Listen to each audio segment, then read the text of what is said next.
Hi everyone, welcome back to my channel. আজ আমি আপনাদের জন্য পাউরুটি দিয়ে ঝটপট তৈরি করে নেওয়া একটা ব্রেকফাস্ট রেসিপি নিয়ে এসেছি। সকালে তাড়াহুড়োতে হাতে সময় কম থাকলে এই রেসিপিটি অবশ্যই ট্রাই করতে পারেন। বানানো খুবই ইজি এবং খেতে খুবই টেস্টি হয়। তো কিভাবে তৈরি করা হয় এই পাউরুটি রেসিপিটি দেখে নেওয়া যাক আজকের এই ভিডিওটিতে। আজকের এই পাউরুটি রেসিপিটি তৈরি করার জন্য এখানে আমি 60 টুকরোর মতো পাউরুটি নিয়ে নিয়েছি। এটা ছোট পাউরুটি। পাউরুটিগুলোকে হাতের সাহায্যে এইভাবে ছোট ছোট টুকরো করে নেব। সো দেখুন বন্ধুরা, সবগুলো পাউরুটি টুকরো করে নিয়েছি। এখন এর মধ্যে লাগবে কিছু সবজি।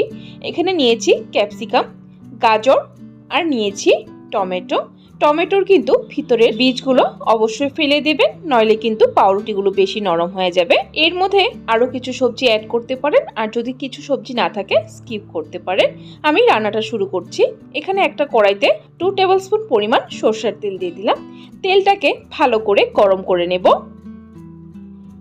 দেখুন বন্ধুরা, তেলটা আমার গরম হয়ে গেছে। এখন এর মধ্যে দিয়ে দিলাম 1 টিস্পুন পরিমাণ সর্ষে, আর দিয়ে দিলাম 3টে কাঁচা লঙ্কা ছোট ছোট টুকরো করে কেটে। কাঁচা লঙ্কা সর্ষেটাকে একটু সময় ভেজে তারপর এর মধ্যে দিয়ে দিলাম ফ্রেশ কারি পাতা। কারি পাতাটাকে দিয়েও একটু সময় নেড়ে চেড়ে তারপর এর মধ্যে দিয়ে দিব কেটে রাখা সবজিগুলো দিয়ে দিয়েছি। এখন ভালো করে নেড়ে চেড়ে তারপর এর মধ্যে দিয়ে দিব সামান্য পরিমাণ নুনটা আপনাদের স্বাদ অনুযায়ী দেবে। তারপর দিয়ে দিলাম 1/2 টিস্পুন পরিমাণ হলুদ গুঁড়ো, আর দিয়ে দিলাম 1/2 টিস্পুন পরিমাণ লঙ্কা গুঁড়ো।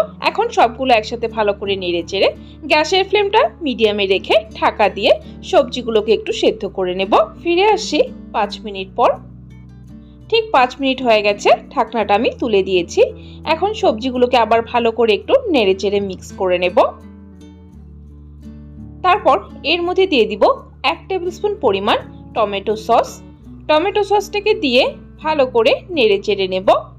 তারপর এর মধ্যে দিয়ে দিব টুকরো করে রাখা পাউরুটিগুলোকে দিয়ে আবার ভালো করে সবজির সাথে মিক্স করে একটু সময় কুক করে নেব। সো দেখুন বন্ধুরা, পাউরুটির এই রেসিপিটি আমার তৈরি হয়ে গেছে।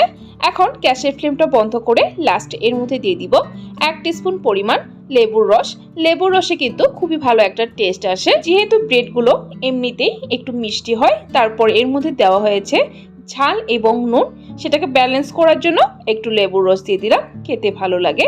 এখন গরম গরম সার্ভ করে নেব। তৈরি হয়ে গেছে আমার ঝটপট পাউরুটির এই রেসিপিটি। এটাকে কিন্তু ব্রেড উপমাও বলা হয়।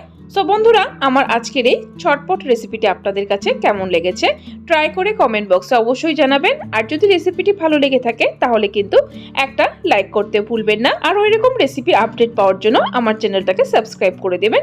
সাবস্ক্রাইব করে পাশে থাকা বেল আইকনটা ক্লিক করে অল করে দেবেন। তাহলে আমার চ্যানেলে যখনই কোনো নতুন রেসিপি আসবে নোটিফিকেশন আপনাদের কাছে পৌঁছে যাবে। ভিডিওটি সম্পূর্ণ দেখার জন্য অসংখ্য ধন্যবাদ। ভালো থাকবেন, সুস্থ থাকবেন।